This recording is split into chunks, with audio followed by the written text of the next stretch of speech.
새벽 5시 반 대형 쇼핑몰 앞에서 수많은 인파들이 밤잠을 설치며 매장이 오픈하기를 기다리고 있습니다. 유럽의 중심에 있는 이 나라 사람들이 모든 일을 제쳐두고 구입하려 하는 것은 그들의 한국 음식 사랑 때문이라고 하는데요.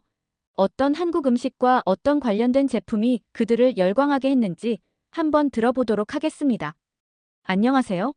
네덜란드 남부의 작은 마을 브레다에서 할머니와 함께 살고 있는 엘리자베스 반 호르텐입니다.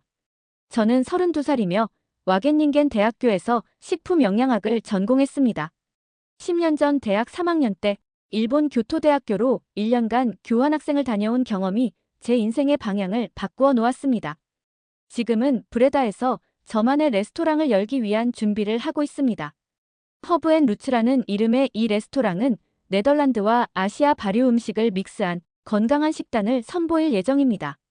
일본으로 떠나기 전 저는 아시아 음식에 대해 스시와 중국 음식 정도의 지식만 가지고 있었습니다. 네덜란드에서는 브로드와 치즈, 감자 요리가 주를 이루는 식단에 익숙했던 제게 일본에서의 1년은 완전히 새로운 세계를 열어주었습니다. 교토에 도착한 첫날, 홈스테이 가족인 타나카 씨는 제게 환영 만찬을 준비해 주었습니다.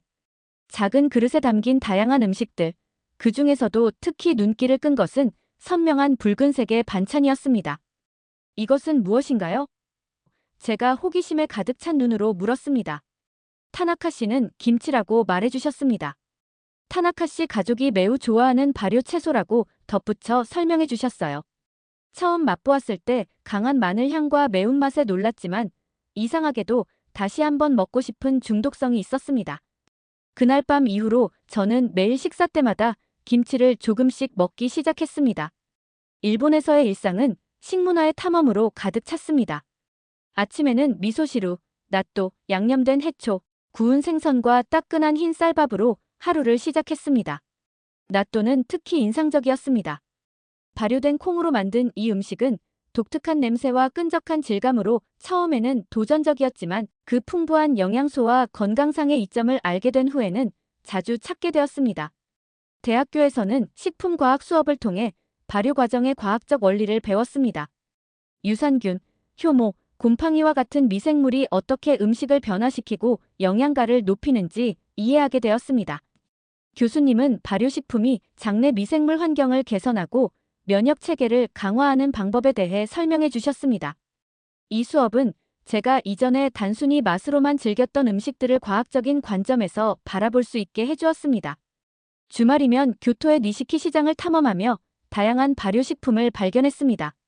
콩으로 만든 미소와 간장 등이 진열된 가게들을 구경하는 것이 저의 취미가 되었습니다. 그 중에서도 김치는 제게 특별했습니다. 당시 저는 김치가 일본 음식이라고 생각했습니다. 타나카 가족이 매일 식탁에 올리는 것을 보고 다른 일본 친구들도 즐겨 먹는 모습을 자주 목격했기 때문입니다. 일본 생활 중반쯤 되었을 때 저는 체중 관리에 어려움을 겪기 시작했습니다.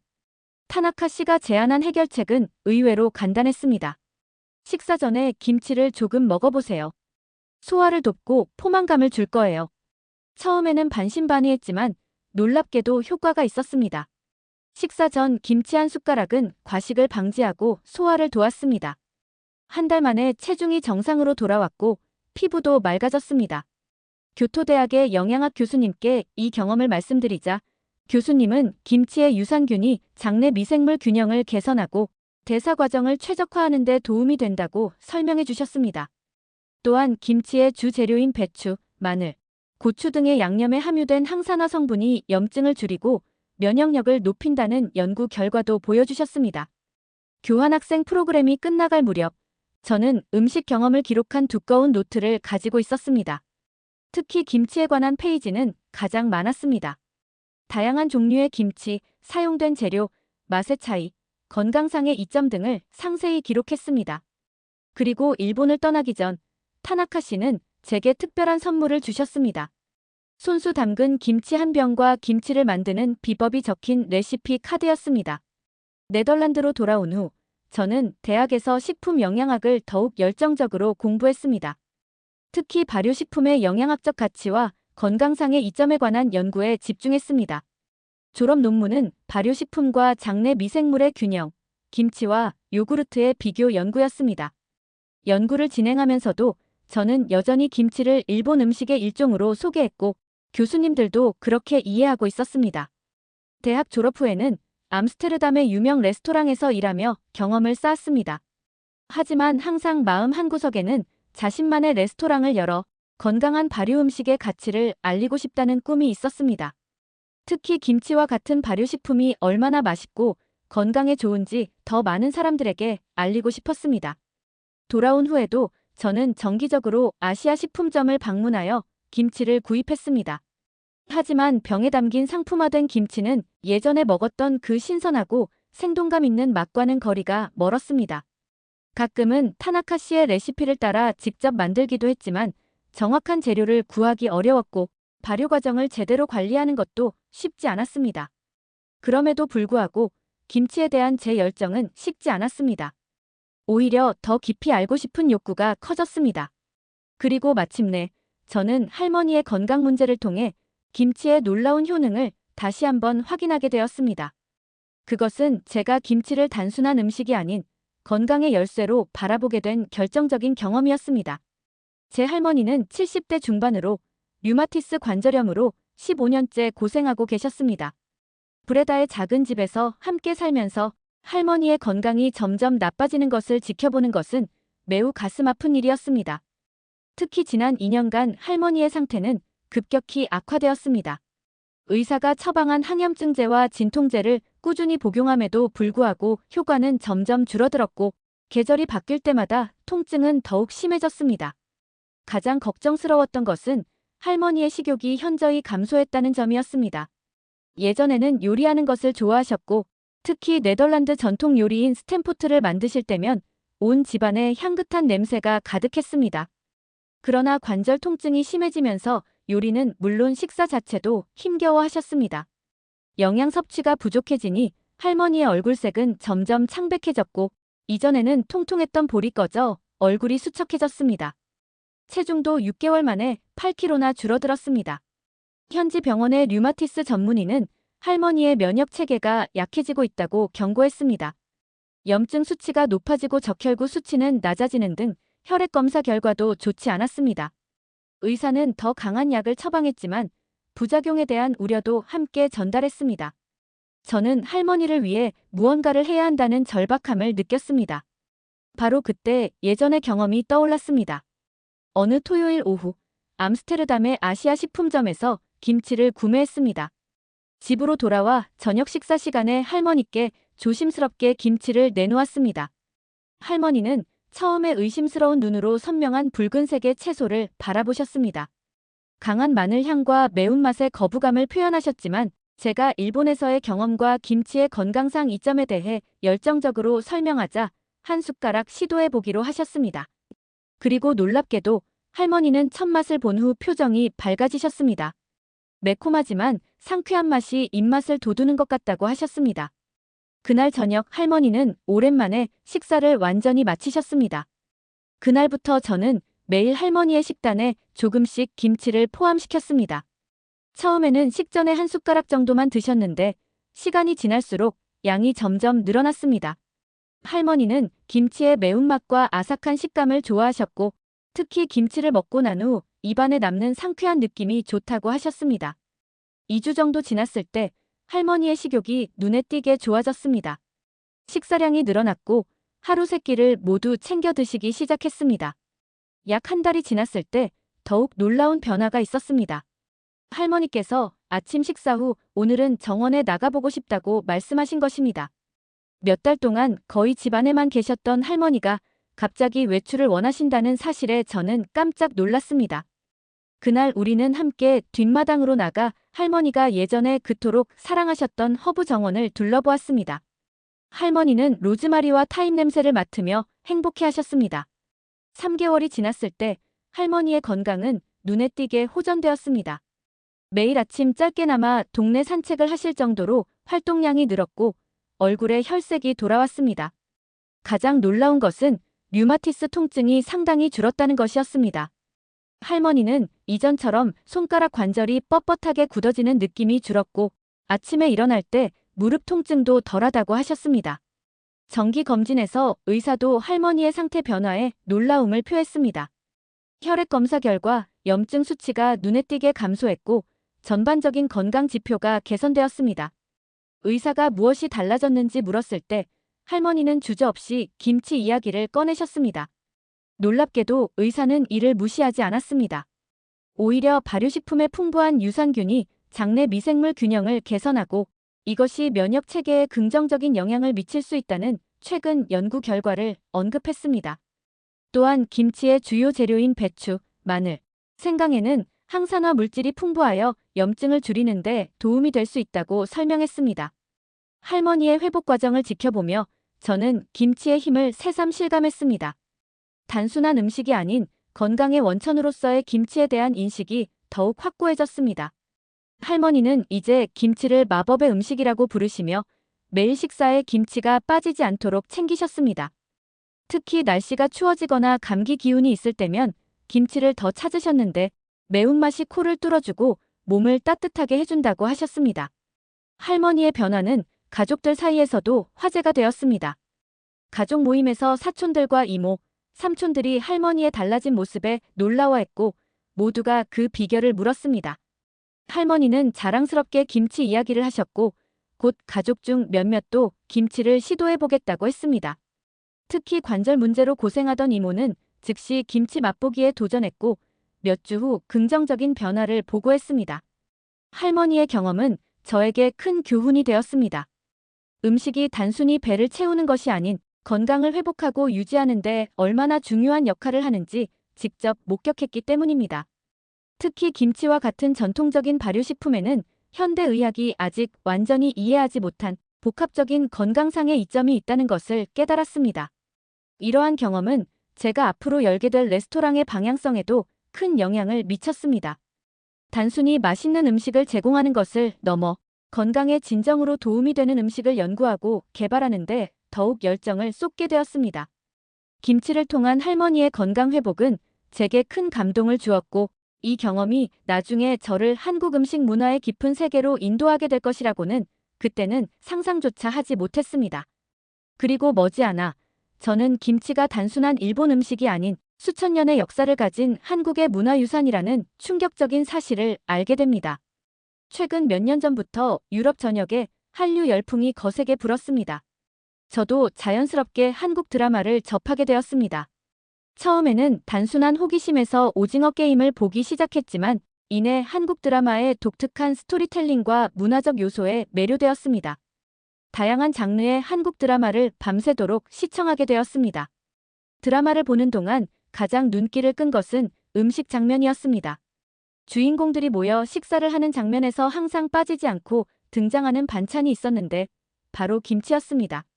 처음에는 일본 음식이 왜 한국 드라마에 자주 등장하지?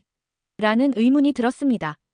특히 응답하라 1988에서 가족들이 함께 김장김치를 대량으로 담그는 장면이 인상적이었습니다. 이웃들이 모여 배추를 절이고 양념을 만들어 버무리는 모습이 마치 축제처럼 보였습니다. 이 장면을 보고 궁금증이 생겨 인터넷 검색을 시작했고 그제서야 충격적인 사실을 알게 되었습니다. 김치는 일본 음식이 아니라 한국의 전통 발효식품이었던 것입니다. 더 깊이 조사할수록 김치에 대한 새로운 사실들이 드러났습니다. 김치의 역사는 약 3000년 전으로 거슬러 올라가며 한국 식문화의 중심축을 이루는 음식이었습니다.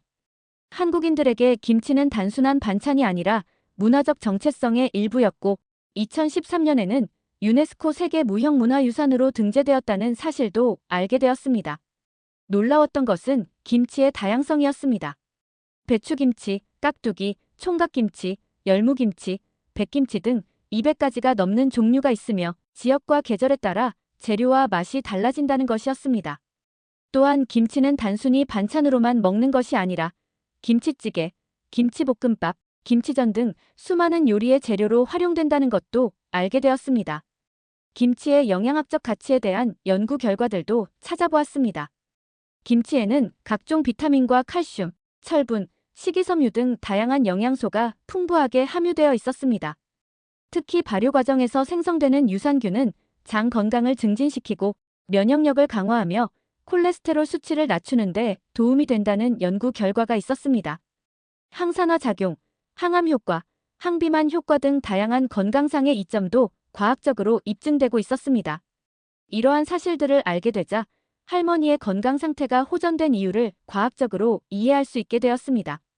할머니의 관절염은 만성염증 질환인데 김치의 항염증 효과와 면역 조절 기능이 증상 개선에 도움을 준 것이었습니다. 또한 김치를 통해 유산균을 꾸준히 섭취함으로써 장내 미생물 균형이 회복되고 이것이 전반적인 건강 상태 개선으로 이어진 것으로 보였습니다. 한국 음식에 대한 관심은 점점 더 커졌고 특히 김치를 직접 만들어보고 싶다는 욕구가 강해졌습니다. 유튜브와 요리 블로그를 통해 김치 레시피를 찾아보았고 정통 한국식 김치를 만들기 위한 재료를 구하기 시작했습니다. 아시아 식품점에서는 고춧가루, 젓갈, 찹쌀풀 등 본격적인 김치 재료를 구할 수 있었습니다. 이렇게 한국 드라마를 통해 김치의 진정한 정체성을 알게 된 것은 제 인생의 중요한 전환점이 되었습니다. 그동안 일본 음식이라고 잘못 알고 있었던 김치가 수천 년의 역사를 가진 한국의 전통 발효식품이라는 사실에 새삼 놀라웠고 김치에 담긴 한국인의 지혜와 문화에 경외감을 느꼈습니다. 이제 저는 김치를 더 깊이 이해하고 정통 방식으로 만들어보기 위한 여정을 시작했습니다. 그리고 그 첫 번째 단계는 직접 김치를 담그는 것이었습니다. 한국인들이 수천 년 동안 이어온 전통 방식의 김치 제조법을 배우고 그 비밀을 네덜란드 사람들과 나누고 싶었습니다. 진정한 한국식 김치를 만들기 위해 준비를 시작했습니다. 우선 암스테르담의 아시아 식품점을 방문하여 필요한 재료들을 구했습니다. 신선한 배추와 무, 한국산 고춧가루, 마늘, 생강, 파, 그리고 젓갈까지 김치에 필요한 모든 재료를 구할 수 있었습니다. 특히 젓갈은 구하기 어려웠지만 한국인 점원의 도움으로 새우젓을 찾을 수 있었습니다. 집에 돌아와 유튜브 영상을 참고하며 첫 김치 담그기에 도전했습니다. 배추를 소금에 절이는 과정부터 시작했는데 배추에서 물이 빠지고 숨을 내쉬듯 부드러워지는 모습이 신기했습니다. 양념을 만들 때는 고춧가루, 마늘, 생강, 파, 새우젓 등을 적절한 비율로 섞는 것이 중요했습니다. 특히 고춧가루의 양을 조절하는 것이 가장 어려웠고 할머니의 입맛을 고려해 매운맛을 조금 줄였습니다. 첫 도전은 성공적이지 못했습니다. 배추를 충분히 절이지 않아 양념이 잘 배지 않았고 소금의 양도 정확하지 않아 간이 균일하지 않았습니다. 하지만 포기하지 않고 다시 도전했습니다. 두 번째 시도에서는 배추 절임 시간을 더 길게 했고 양념의 비율도 조정했습니다. 결과는 조금 나아졌지만 아직 완벽하지 않았습니다. 세 번째 시도에서 드디어 만족스러운 김치가 탄생했습니다. 절임 과정에서 배추를 여러 번 뒤집어주고 양념을 배추잎 사이사이에 꼼꼼히 발라주는 방법을 터득했습니다. 할머니도 이 김치를 맛보고는 매우 만족해하셨고 예전에 먹던 김치보다 더 맛있다고 칭찬해 주셨습니다. 김치를 만드는 과정에서 가장 어려웠던 것은 발효 관리였습니다. 네덜란드의 기후는 한국과 달라서 김치의 발효 속도를 조절하는 것이 쉽지 않았습니다. 때로는 너무 빨리 씌어져 버리거나 반대로 발효가 충분히 이루어지지 않아 맛이 밋밋한 경우도 있었습니다. 한국 김치에 대한 이해가 깊어질수록 김치를 활용한 다양한 요리에도 도전하게 되었습니다.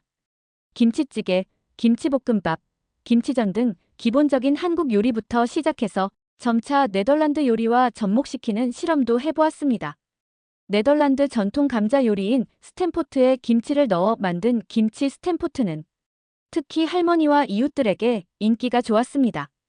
김치를 만들고 나누는 과정에서 저는 음식이 단순한 영양 공급을 넘어 문화와 정서를 전달하는 매개체라는 것을 깨닫게 되었습니다. 특히 할머니가 김치를 통해 건강을 되찾아가는 모습을 보며 저의 레스토랑에 대한 비전도 더욱 구체화되었습니다. 건강에 좋은 발효 음식을 중심으로 동서양의 맛을 조화롭게 융합한 요리를 선보이는 레스토랑을 꿈꾸게 되었습니다. 김치 담그기를 마스터하면서 가장 큰 성취감을 느낀 것은 직접 만든 김치를 이웃들과 나눌 수 있게 된 것이었습니다. 호기심에 김치를 맛본 이웃들은 대부분 그 독특한 맛에 놀라워했고 몇몇은 정기적으로 김치를 달라고 요청하기도 했습니다. 특히 건강에 관심이 많은 사람들이 늘면서부터 김치의 양은 늘어날 수밖에 없었습니다. 이제 김치를 제대로 보관하는 것이 가장 큰 고민이 되었습니다.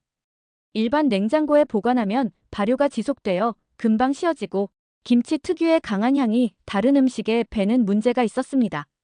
여러 방법을 시도해 보았지만 어떤 것도 완벽한 해결책이 되지 못했습니다.